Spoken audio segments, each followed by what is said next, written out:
Okay, here we are back again on the camera. Gonna shoot some more video. I know it's been a long time since our last video was out, but like I said in the little chat video there, that just been overwhelming. I absolutely hadn't had time to do any filming and editing. Been pretty busy, but I'm going to take a little bit of time out to show this on the video.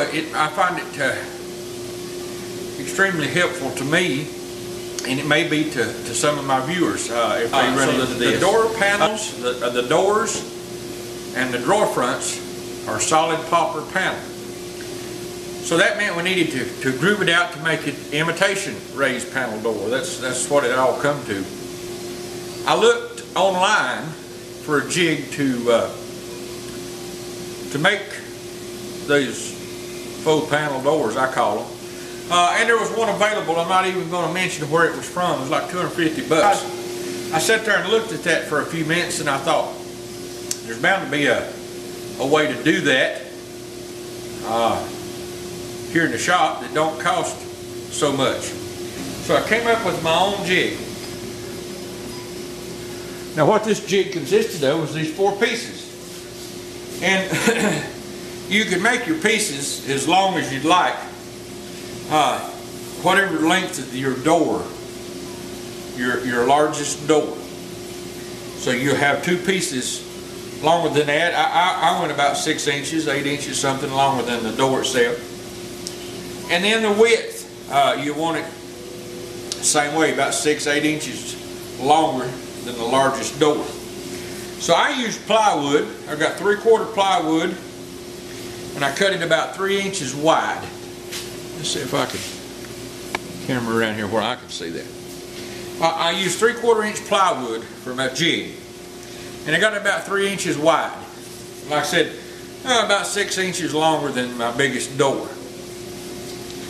Then after I got those 4 pieces of plywood cut, I took another piece of 1/4 inch plywood, and I cut it. I think mine was wound up about 1.5 inches. What you want to do is figure out where you want your groove in your door and where your router base sets on here, from the edge of the router base to where the center of the bit is. And then you cut this to locate that router. Like I said, I think mine was about 1.5 inches, maybe 1.75 inches. Looks like it's over half of it. Because I think I'm about 2 inches in with my groove, which would give us a fake 2-inch rail in style.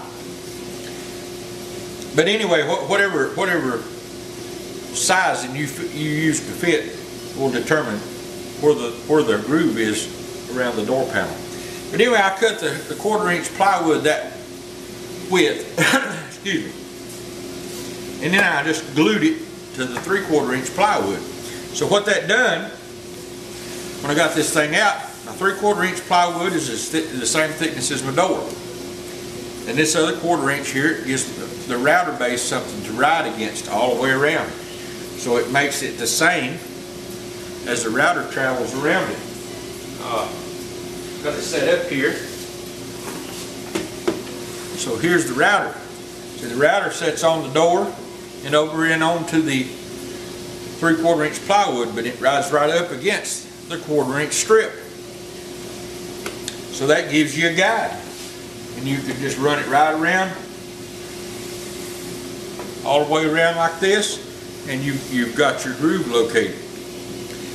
Now what I've done with the jig that you buy is aluminum, and it fits around here, and it's adjustable.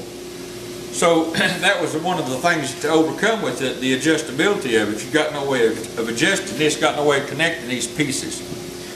So I took some scrap plywood, put it on a stand, and that's what I'm using. I bored holes in it here for screws. So when I put me 1 piece on here, and then I locate the door. I start at the upper right hand corner, locate the door even with this end piece, and screw it on over there. And I bring the next piece, which would be here, the next one to the left. This whole process goes from right to left. counterclockwise around it. So this comes in against it and up against this piece, and we screw it to the plywood. Same way with the next one. Just keep on doing that and keep on all the way around. And this is what you come up with. See, if the door was smaller, if this door was smaller, you could leave this one piece in place. Move these three. They'll come over, up, and in, and it fits any size door up to the length that you made the longest pieces. So that's how this works. I'm going to take and I'm going to get the router over here on this thing, and I'm going to cut this in 2 passes. Get around here back on. I'm going to cut this in 2 passes, not try to cut it all at once.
A little bird action going on here, so.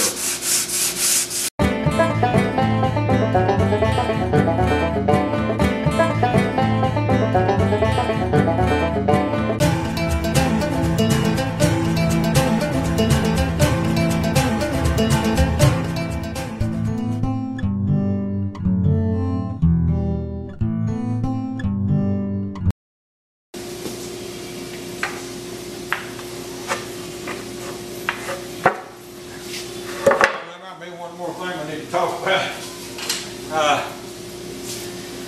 When I built this thing, I knew there was going to be a need to some way to get it up out of there without taking the screws out, because you've got more than one size, more than one door the same size. You don't be taking the screws in and out.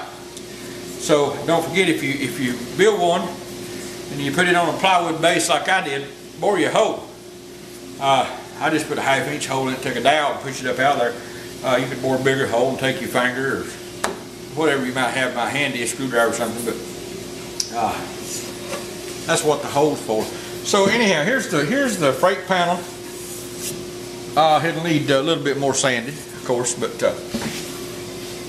we'll do some more sanding. Then I'll put a profile on the edge to match the cabinet in the picture that she wants to do. But so there we've got a slab door that looks like a raised panel.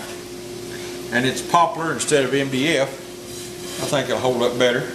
It'll get sealer, and it'll get white paint. We'll paint the thing white with a good oil-based paint. I'll spray it, and then I'm gonna come back with clear and clear it. So it should stand up well to the humidity and the moisture in the bathroom, and look good for a long time. So let me get back up here. So anyway, that's just a quick video. I thought that some folks might find that interesting. It may not be something that that you ever need. But if you run across that and need to make a couple of slab doors and don't want to step out for that kind of money for a jig to do it, this is a pretty inexpensive alternative, even though it's a little bit more work to make them than just buy the jig. But hey, unless you're going to do a huge number of doors, I think it'll certainly be worth it to look at this jig. I hope I didn't go through it too fast. It's kind of, I guess it was, I just kind of skimmed over it there. If anybody's interested, just leave me a message or ask me a question. I'll be more than glad to answer it. Sometimes I forget, you know, this beginning woodworkers may never see anything like this, but would certainly have a need for it. I could envision a do-it-yourselfer working on his home, or somebody that was just getting started, building themselves a cabinet, need a door, or a vanity or something like that, and need a door. This would work out well for them. They might not never use it, but once or twice, and it'd certainly be worthwhile to take time to make the jig to do that with. So if you have any questions, if I didn't get it covered well enough, or if you don't understand what was going on, just leave me a message, and I'll certainly try to explain it in greater detail, or answer any question you have about it. But anyhow, I thought folks might find it interesting. So I get this thing done, and I get caught up here, and we'll get back to doing some more videos. I'm going to be doing some drawers also for this cabinet, and I hope to. I'll give you a little bit of a teaser. I was able to buy drawer sides that's pre-finished. The sides, they come in different sizes, but they're already pre-finished with the groove already in for the drawer bottom. I normally make my own, but my goodness, I can get these pre-finished, and the time I build my own and do the finishing on them, because I always try to clear mine so they would be really slick and look good and look like a finished product.